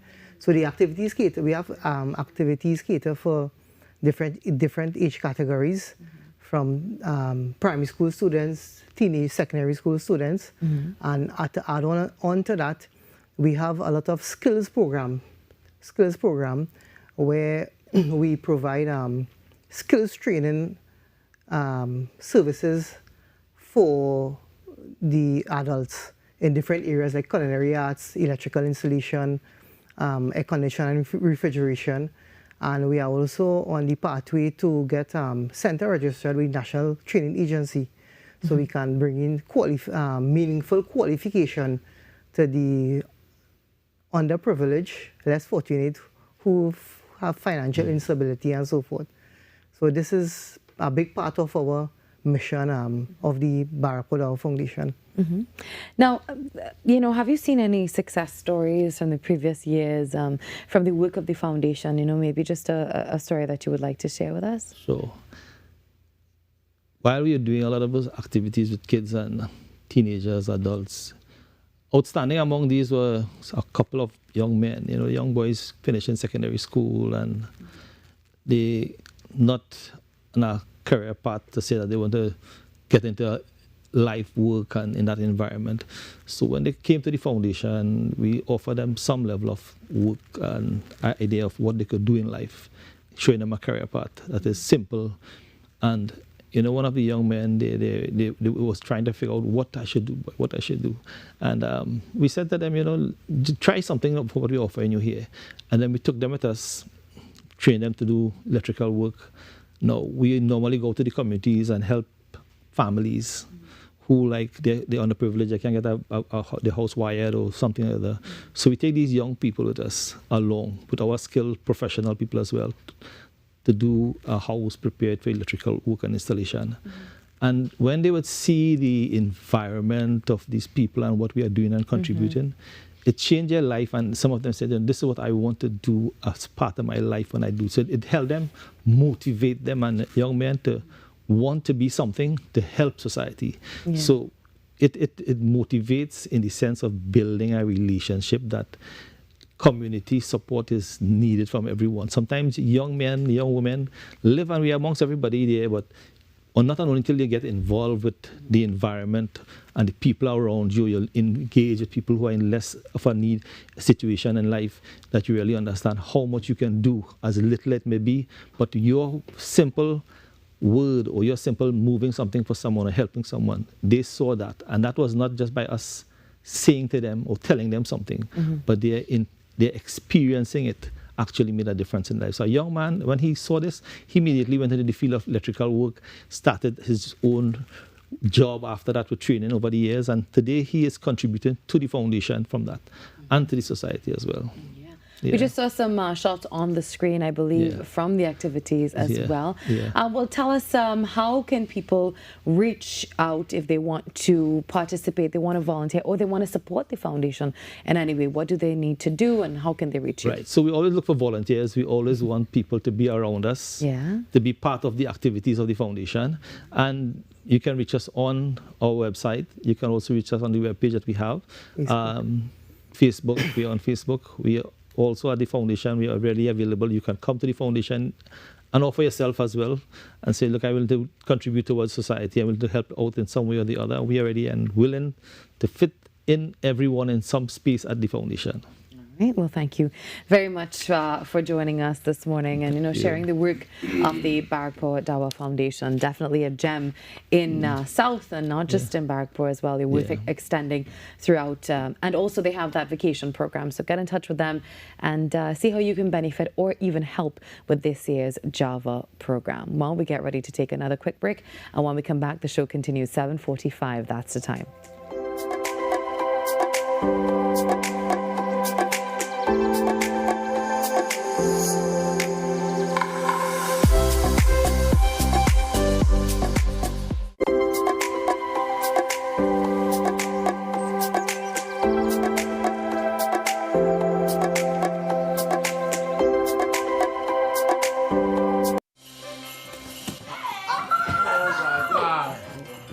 Anybody special yet? To answer your question, no. No boyfriend, no prospects, no nothing. Okay? Hey everybody, Mike Avery here.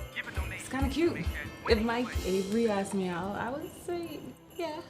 You're DMing Mike Avery? She said she'd go out with him. I set up a fake profile. I want you to take my sister out. With 2 minutes to go in the fort. You know how important that is? You know what I'm saying? Being in person, it's so different. You said it was what you wanted. You are my Christmas wish.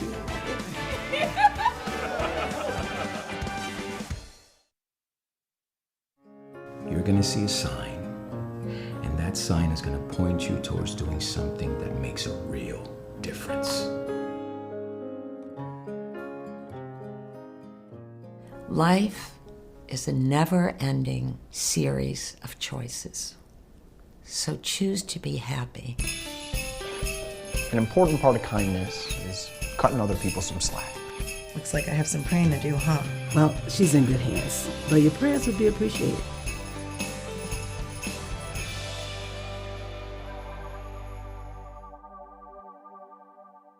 I know it sounds romantic to leave everything behind to bake bread and muffins, but this isn't us. We haven't worked here in 20 years. I'm from the Great National Trust Bank. Is there somewhere we could talk? 2 weeks. That gives you until the 24th. But I mean, it's Christmas Eve. Have you thought about entering the Grand Prix? The what? The dessert Grand Prix. I love that show. We can save the bakery and we can save Mom's house. Welcome to day 1 of Chef Paula's Dessert Grand Prix Christmas Special. This is your 2-minute warning, chefs. Tick-tock, tick-tock. This isn't just some game for bored housewives. This is baking, and you're rolling with the big boys now. Coming up, Barbados kicks off festival season with Crop Over, where you can live like a local. Moments of discovery and joy during Culinary Month in Antigua and Barbuda. Find that hero within you. As these women of vision share their stories of success. It's Caribbean Passport TV on TTT, Tuesday at 8 p.m. I'm Renee Sion with another edition of Caribbean Week in Review.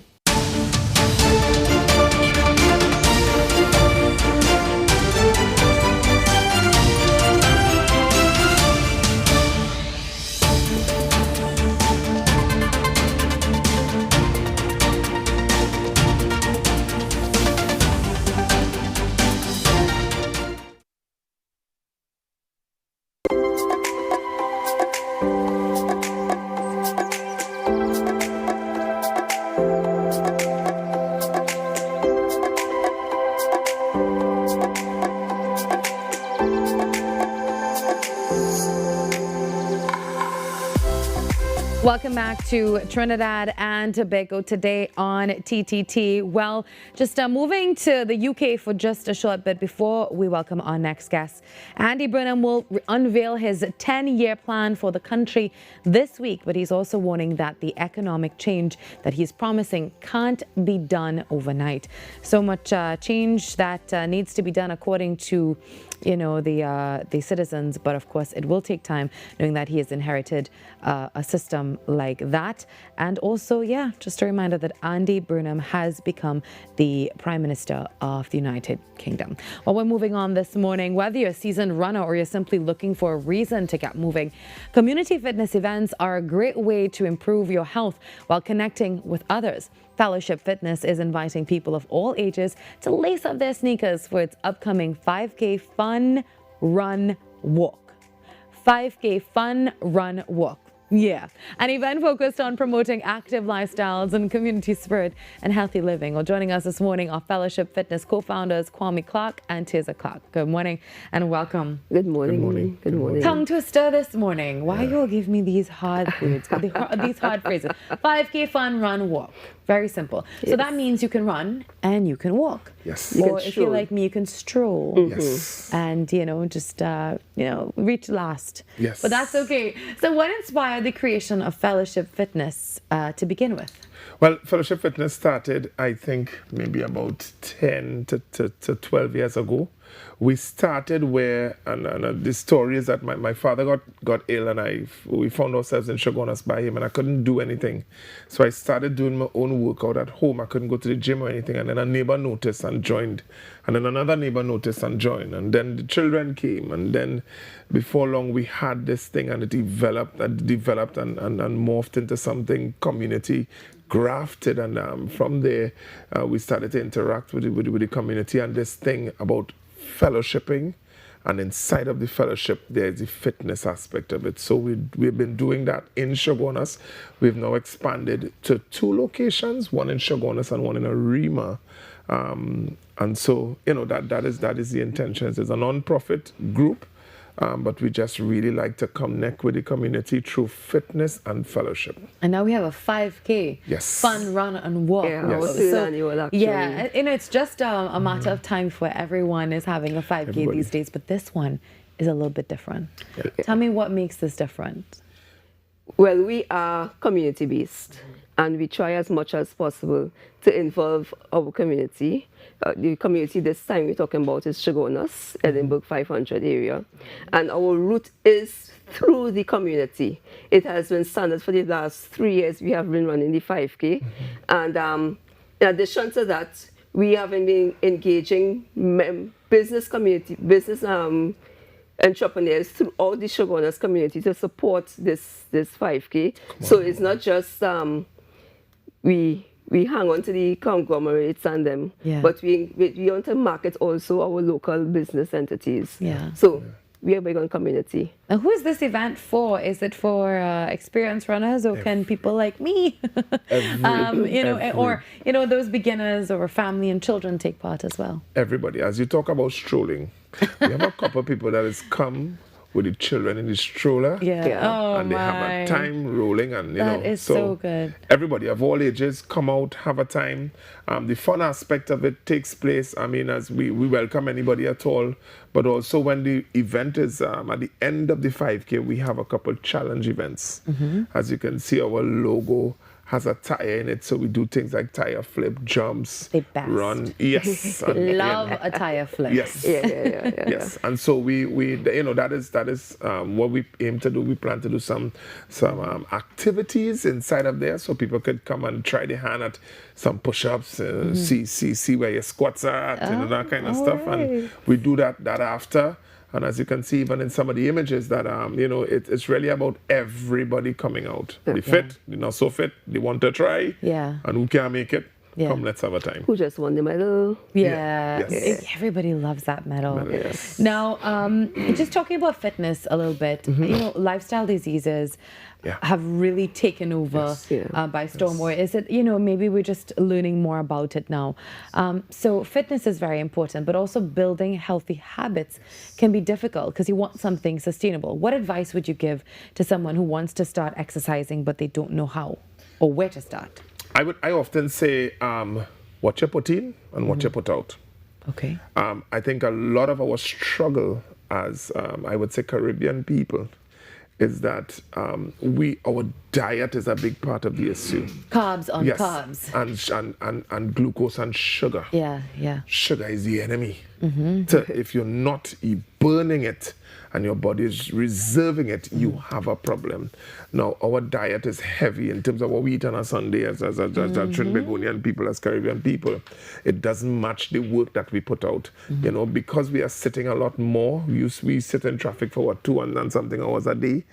We sit by our desk, and so that has been happening. So now the advice is that we increase physical output, but we also manage what we consume. We reduce the high levels of sugar and carbohydrates, and really try to limit on one side, but increase in terms of physical output on the other side. And I love that information. I keep saying, like, if you look at one of our meals, or let's just look at one day of meals, looking at carbs in the morning. So let's just say like a roti or something like that, and then there's rice for lunch, and then there's probably some rice again, or roti for dinner, or bread, or bake, or something. It's pie, macaroni pie. It's a lot of starches and carbs. And potato salad. Our diet right now mirrors what would have been right for us when our ancestors were working whole day in a plantation. That's right.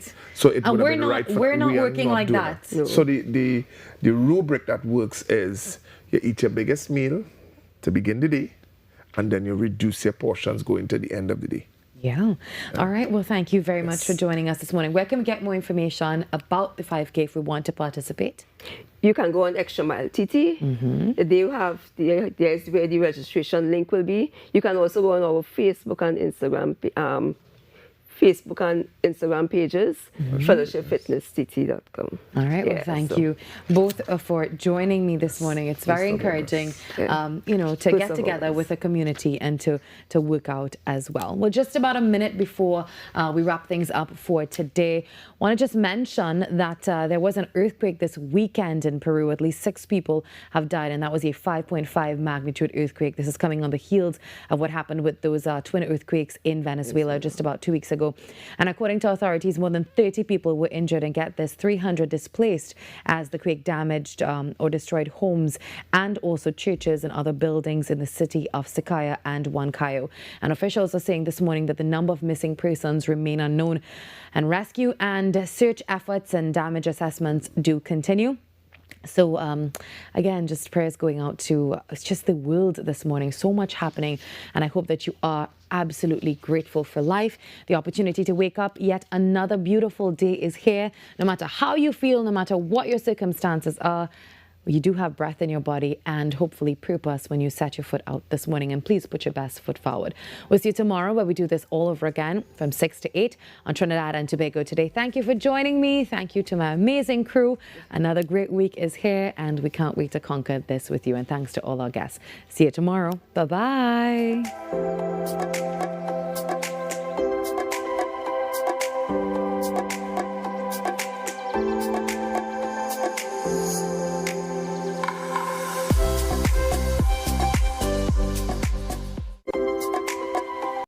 Win tickets to cricket history. The men in maroon are coming home, and you could be there live. As part of the We Outside campaign, the West Indies take on Pakistan in an historic 2-match test series in Trinidad and Tobago. Watch and listen across the TTT Limited Network for your chance to win tickets to the matches. Tune in to TTT's Trinidad and Tobago Today morning show, Sweet 100.1 FM, Talk City 91.1 FM, and Next 99.1 FM. We'll be giving away tickets to both test matches, including the historic first test at Brian Lara Cricket Academy in Taruba, the venue's first ever international test match. So watch, listen, and win. West Indies versus Pakistan. The We Outside campaign continues, and your seat at the cricket could be just a call away. Watch, listen, win. West Indies versus Pakistan. Only on the TTT Limited Media Network. We are the ground shaking. We are the ground shaking. We are the ground shaking. What if possibility was only the beginning? Welcome to Limitless, a journey where ideas become action and action becomes impact. From breaking barriers and challenging misconceptions to designing with dignity and driving innovation with heart. This series explores how inclusion is moving from concept to community in Trinidad and Tobago. Across each episode, we meet the change makers and everyday leaders, turning challenges into opportunity, building real solutions that change real lives, from possibility to impact. This is Limitless.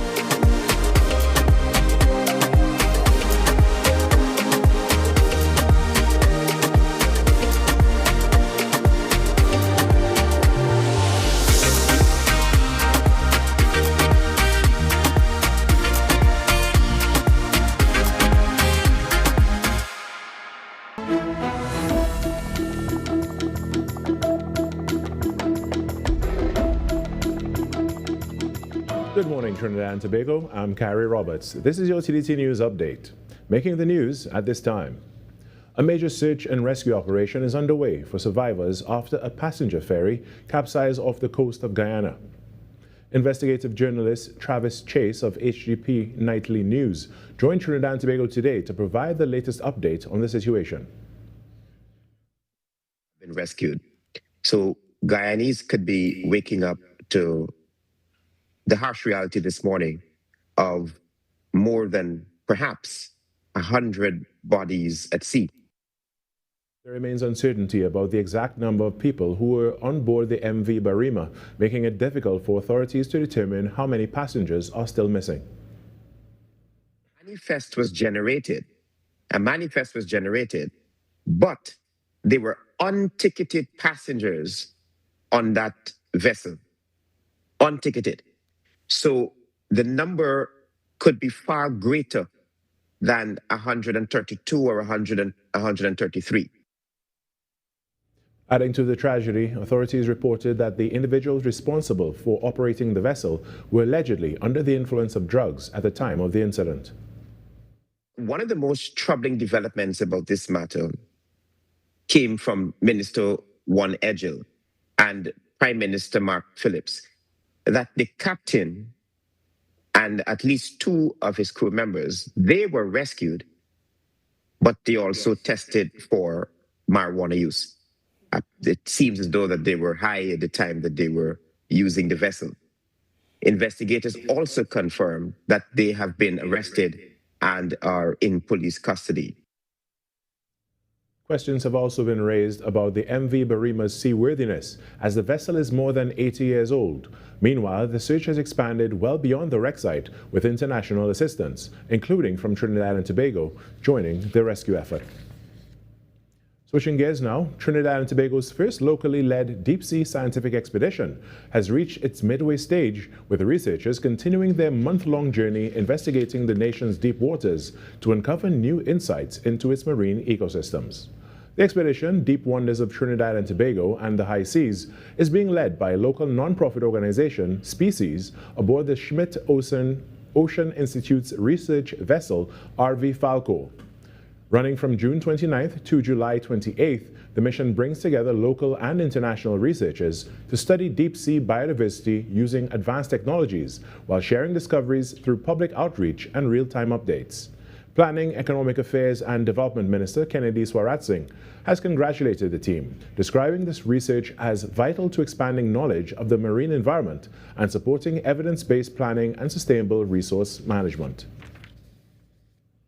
In some crime news now, 2 men have been arrested following an intelligence-led Operation Resolute exercise in central Trinidad that resulted in the seizure of 2 firearms and dozens of rounds of ammunition, including TTPS-marked rounds. Police also recovered a quantity of cannabis during a subsequent search linked to one of the suspects. Officers of the Central Division Task Force, Area South, carried out a series of roadblock exercises between July 17th and 18th, targeting several communities in Couva and Claxton Bay. During an operation at a bar along the Southern Main Road in California, police allegedly found a revolver with TTPS-marked ammunition in the possession of a 40-year-old man, while a second suspect was found with a 9mm pistol and 17 rounds of ammunition. A subsequent search of one suspect's home reportedly uncovered 28 additional rounds of TTPS-marked ammunition and 268 grams of cannabis. Investigations are continuing.